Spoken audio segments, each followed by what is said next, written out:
মিতুলের একের পর এক ভুলে স্পটলাইটে আনিসুর রহমান জিকো। চারিদিকে দাবি উঠেছে তাকে ফেরানোর, তবে সাবেক অধিনায়ক ও গোলকিপার আশরাফুল রানা বলছেন জিকোকে ফেরানো সহজ হবে না। দলের উপর হামজার প্রভাব দেখে আমিনুল হক মনে করেন তাকে অধিনায়ক করা উচিত ম্যানেজমেন্টের। বাংলাদেশ সেটা মারতে পারছে কই?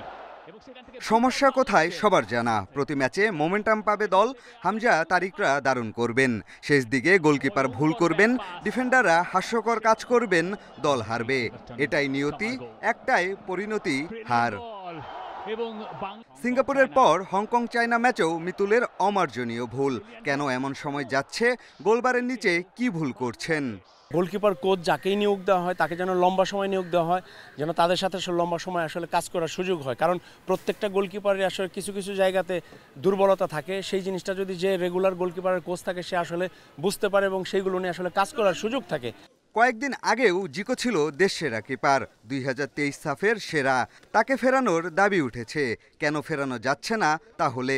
শ্রাবণ সুজনকে সমাধানের ভালো অপশন বলছেন সাবেক অধিনায়ক। জিকোকে খেলাইতে গেলে, জিকোকে ন্যাশনাল টিমে আসলে খেলতে গেলে তাকে আরও বেশি অনুশীলন করতে হবে, বেশি পরিশ্রম করতে হবে, তাকে টপ পারফরমেন্স করতে হবে এবং ক্লাবে তার নিয়মিত খেলতে হবে।